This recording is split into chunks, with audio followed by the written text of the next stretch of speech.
Hello everyone. सो हमारी सीज़ोफ्रेनिया की second video है। फर्स्ट वीडियो में हमने इंट्रोडक्शन, डेफिनेशन, ईटियोलॉजी ये सब देखा था और हमने यूगेन ब्लूलर ने जो सिम्टम्स दिए थे, साइन एंड सिम्टम्स, वो भी देखे थे 4A's। इस वीडियो में हम कर्ट स्नाइडर की जो उन्होंने साइन एंड सिम्टम्स दिए हैं सीज़ोफ्रेनिया के बारे में, उनको पढ़ेंगे। सीज़ोफ्रेनिया वाले पेशेंट्स को ऑडिबल थॉट्स और थॉट एको सुनाई देता है। मतलब उनको अपनी ही वॉइस इतनी लाउड और एको में सुनाई देती है कि उन्हें लगता है कि बाकी सब भी सुन सकते हैं उनके जो भी थॉट्स हैं।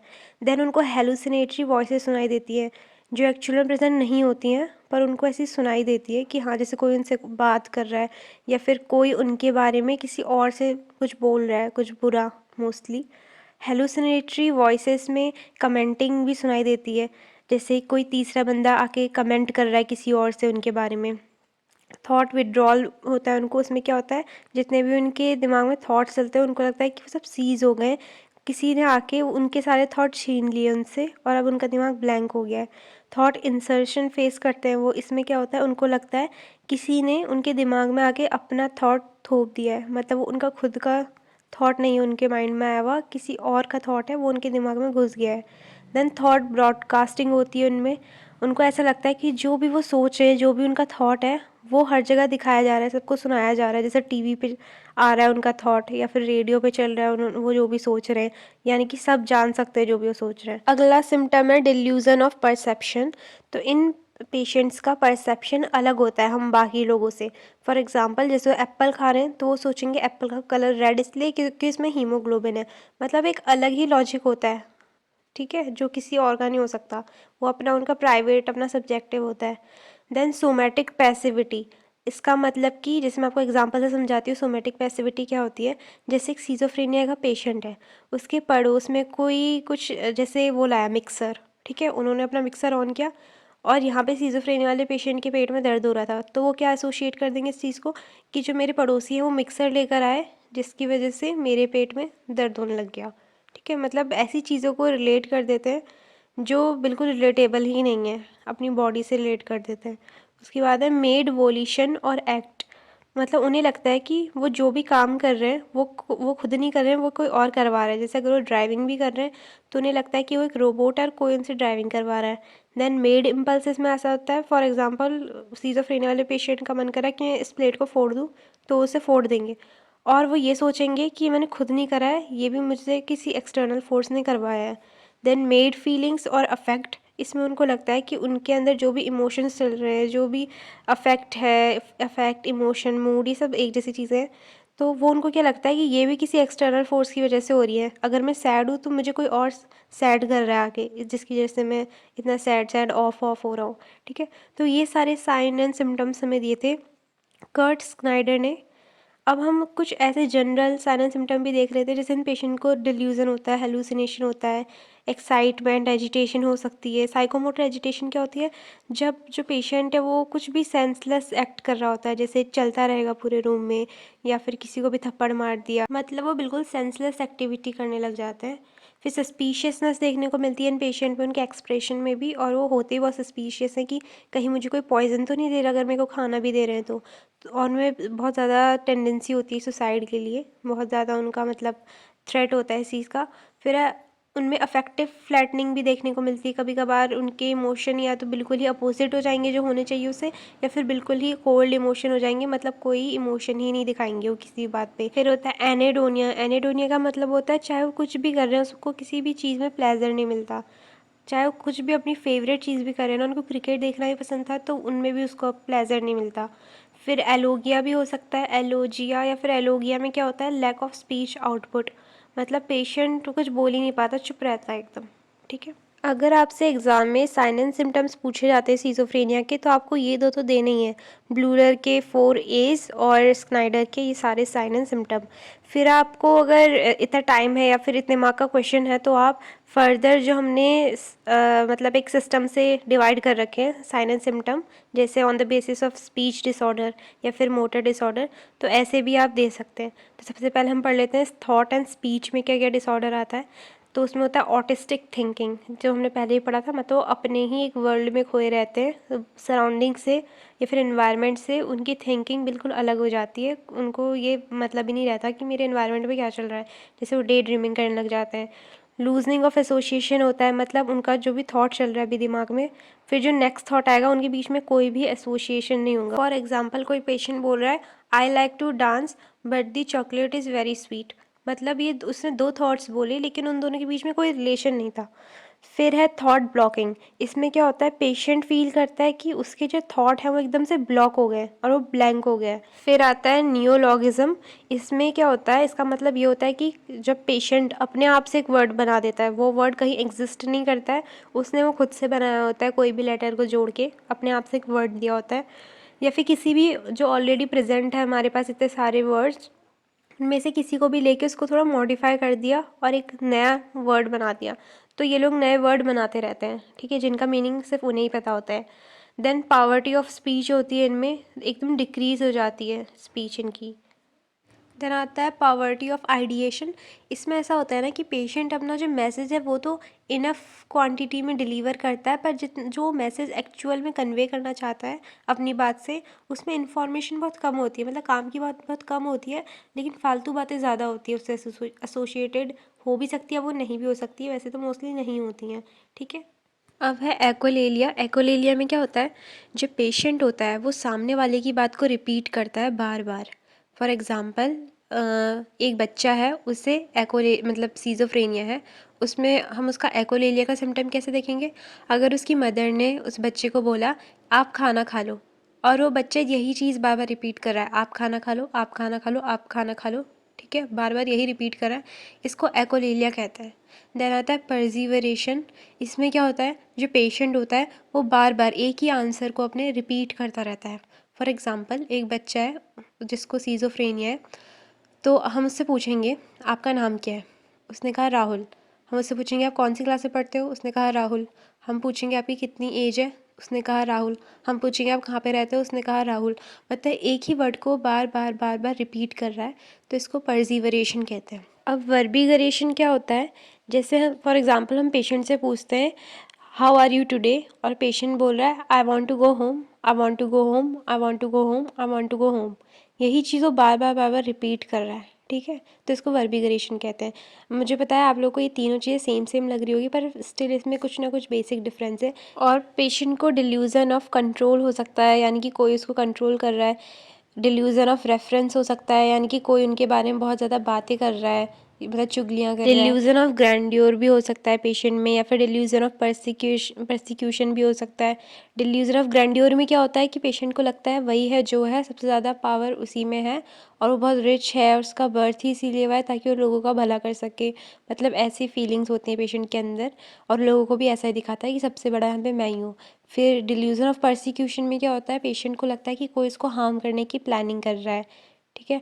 फिर डिसऑर्डर्स ऑफ परसेप्शन देख लेते हैं, जिसमें कि पेशेंट को ऑडिटरी और विजुअल हेलुसिनेशंस होते हैं। डिसऑर्डर ऑफ अफेक्ट में क्या होता है, पेशेंट को अपैथी हो सकती है, मतलब कोई इमोशन नहीं होगा उसमें, इमोशनल ब्लंटिंग हो जाएगी। और एनेडोनिया भी हो सकता है, मतलब किसी भी चीज़ में प्लेजर नहीं मिलेगा, जो भी उनको फेवरेट चीज़ें होती थी पहले करना, जैसे कुछ कुछ लोगों को क्रिकेट देखना पसंद होता है, किसी का कोई फेवरेट फूड होता है, तो किसी भी चीज़ को करने में उनको प्लेजर ही नहीं मिलेगा। डिसऑर्डर ऑफ मोटर बिहेवियर भी इसमें होता है। इसमें क्या होता है, पेशेंट मैनरिज्म शो करता है, ग्राइमेसिंग शो करता है, डिक्रीज सेल्फ केयर हो जाती है, पुअर ग्रूमिंग होती है, मतलब पेशेंट के अजीब से एक्सप्रेशन होंगे, उसकी पर्सनल हाइजीन मेंटेन नहीं होगी।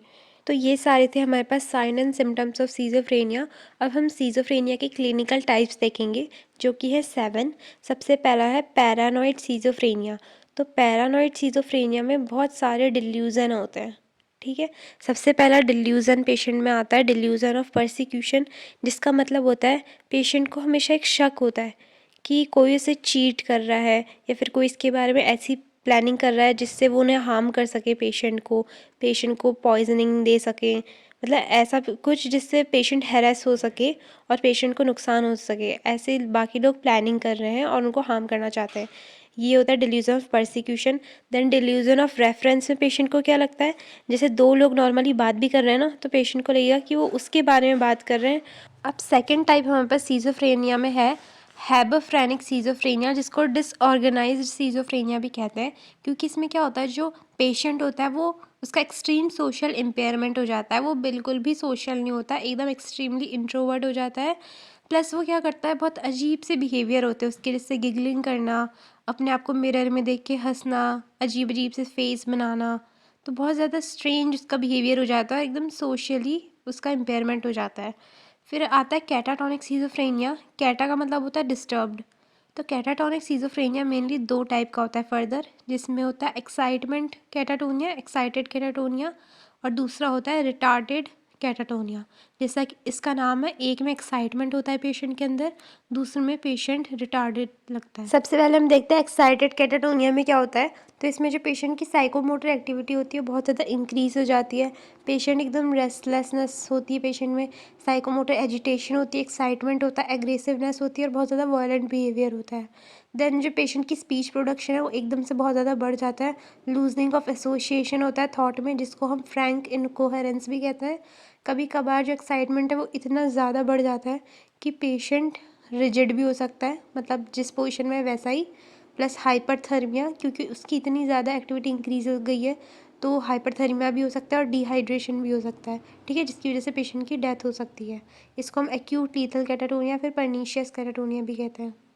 अगला टाइप जो है कैटाटोनिया का वो है रिटार्डेड कैटाटोनिया, जिसको कैटाटोनिक स्टूपर भी कहते हैं।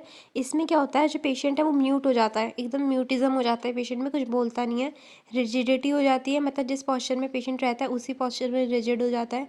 नेगेटिविज्म होता है, यानी कि हम पेशेंट को कोई भी कमांड देंगे तो वो या तो उसका उल्टा करेगा या तो करेगा ही नहीं। जैसे हमने पेशेंट बैठा था एक चेयर में, ठीक है, हमने पेशेंट से बोला आप बेड पे जाके लेट जाइए, तो वो क्या करेंगे, वो खड़े हो जाएंगे, अपोजिट करने लग जाएंगे हमारी कमांड का, या फिर वहाँ से हिलेंगे ही नहीं, ठीक है। फिर पॉस्चरिंग में जैसा, मतलब कैसा भी बिजार पॉस्चर वो बना लेते हैं, जैसे उन्होंने हाथ उठा के रखा है खाली हवा में, तो वो वैसा ही रखेंगे उसे, मतलब अजीब से स्ट्रेन से पॉस्चर बना के उसी पॉस्चर में रहते हैं, खुद ही से पॉस्चरिंग कर लेते हैं। फिर है स्टूपर। स्टूपर का मतलब पेशेंट सराउंडिंग से बिल्कुल भी रिएक्ट नहीं करता, और उसको बिल्कुल अनअवेयरनेस होती है, अपने सराउंडिंग से रिलेटेड कुछ भी नहीं पता होता। देन एकोलेलिया, जिसमें पेशेंट रिपीट करता है, सामने से जो भी बंदा कोई भी वर्ड या फिर फ्रेजेस बोल रहा है उसी को पेशेंट रिपीट करता है। एकोप्रेक्सिया, इसका मतलब होता है जो भी पेशेंट जिसको भी ऑब्जर्व कर रहा है, जैसी हरकतें वो कर रहा है, पेशेंट भी सेम वैसे ही एक्शंस करने लग जाएगा। अगर सामने वाला पानी पी रहा है तो पेशेंट भी अपने हाथ को ऐसे ही करेगा जैसे वो ग्लास से पानी पी रहा है। देन वैक्सी फ्लेक्सिबिलिटी, पेशेंट को, जैसे पेशेंट का हमने हाथ उठा दिया ऊपर हवा में, तो फिर पेशेंट जैसे वैक्स नहीं होता उसको मेल्ट कर दिया तो कैसे भी मोल्ड हो जाता है, तो वैसे पेशेंट अपने आप को कैसे भी मोल्ड कर लेता है, जैसे उसका अपना हाथ उठा दिया तो वो अपना हाथ वहीं पे रखेगा, जब तक हम खुद से उसको ऐसे नीचे नहीं ले आएंगे तब तक उसका हाथ नीचे खुद आएगा भी नहीं, ठीक है। मतलब कैसे भी वो अपना पॉस्चर बना लेता है और उसी पॉस्चर में रिजिड रहता है, चाहे वो कितना ही अनकंफर्टेबल पोजीशन भी हो, ठीक है। फिर एम्बी टेंडेंसी, इसमें क्या होता है, अगर हम पेशेंट को बोलेंगे कि अपनी टंग बाहर निकालो तो वो कंफ्यूजिंग चीज़ें शो करेंगे, जैसे कभी वो अंदर रख लेंगे टंग, कभी वो बाहर निकाल देंगे, मतलब बीच बीच वाली स्टेट में रखेंगे, ना एकदम ही बाहर होगी टंग ना एकदम ही अंदर होगी, बीच में होगी, सेमी प्रोट्रूडेड होगी मतलब। फिर ऑटोमेटिक ओबीडियंस, इसमें क्या होता है, पेशेंट कमांड को इस तरीके से फॉलो करते हैं जिसमें वो अपना दिमाग खुद लगाते नहीं है। हमने बोला कुएं में कूद जाओ तो कूद भी जाएंगे, आई वाली चीज़ समझ में, मतलब ऐसे ओबे करते कमांड को जिसमें वो अपना दिमाग नहीं लगाते हैं, चाहे वो कैसी भी कमांड हो, उनके लिए बुरी है या उनके लिए अच्छी है। नेक्स्ट है रेसिडुअल सीजोफ्रेनिया। इसको हम ऐसे समझ सकते हैं कि किसी पेशेंट को सीजोफ्रेनिया का एपिसोड हुआ है पास्ट में, उसके बाद जो उसको साइकोटिक फीचर्स आ रहे हैं उसमें इस चीज़ को कहते हैं रेसिडुअल सीजोफ्रेनिया, मतलब एक सीजोफ्रेनिक अटैक आ चुका है पास्ट में, उसके बाद कुछ साइकोटिक सिम्टम जो रह गए उसी चीज़ को रेसिडुअल सीजोफ्रेनिया कहते हैं। अगला है अनडिफरेंशिएटेड सीजोफ्रेनिया। तो इसमें वो पेशेंट्स आते हैं जिनके जो साइकोटिक फीचर्स हैं वो सारे टाइप के सीजोफ्रेनिया से मिलते जुलते हैं, पर हम किसी एक में भी उन्हें नहीं डाल सकते, क्योंकि ऐसा भी नहीं है कि किसी एक पर्टिकुलर क्लासिफिकेशन के सारे फीचर मिल जाए। फॉर एग्जांपल एक पेशेंट है जिसका पैरानॉइड सीजोफ्रेनिया में से हम डिल्यूजन ऑफ ग्रैंडियोर ले लेते हैं, वो उसमें है। हैबरफ्रेनिक में से हम सोशल विड्रॉल ले लेते हैं। चलो ये दोनों हमने ले लिए, पर ऐसा भी नहीं है कि पैरानॉइड के सारे फीचर्स उसमें हैं या फिर हैबरफ्रेनिक के सारे फीचर उसमें हैं, दोनों में से हमने एक एक लिया है, ठीक है, सिर्फ वही उसमें है। तो फिर हम ये भी नहीं कर सकते कि उसको एक पर्टिकुलर कैटेगरी में डाल दें, और ये भी नहीं है कि टोटली किसी के भी मैच नहीं कर रहे सिम्टम, कोई अलग ही कैटेगरी बन रही है। इसी को अनडिफरेंशिएटेड सीजोफ्रेनिया कहते हैं।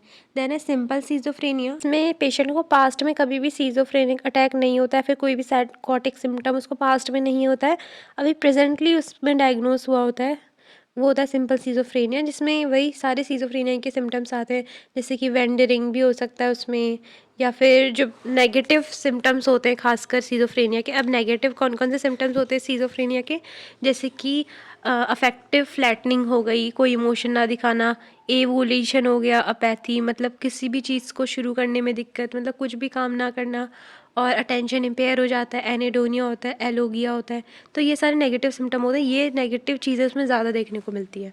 ठीक है, फिर पोस्ट सीजोफ्रेनिक डिप्रेशन क्या होता है, सीजोफ्रेनिया के बाद एक डिप्रेसिव फेज़ में आ जाता है पेशेंट, मतलब फुल्ली सीजोफ्रेनिया ट्रीट नहीं हुआ है, वो भी है साथ में, एक्टिव भी हो सकता है या फिर रेसिडुअल फेज़ में भी हो सकता है, और उस टाइम पेशेंट डिप्रेस्ड भी हो गया। तो इस वाले जो सीजोफ्रेनिया में ना पेशेंट में सुसाइडल थ्रेट बहुत ज़्यादा देखने को मिलता है। अब डायग्नोसिस और ट्रीटमेंट हम अगले पार्ट में पढ़ेंगे, वो लास्ट पार्ट होगा। Okay bye, thanks for watching.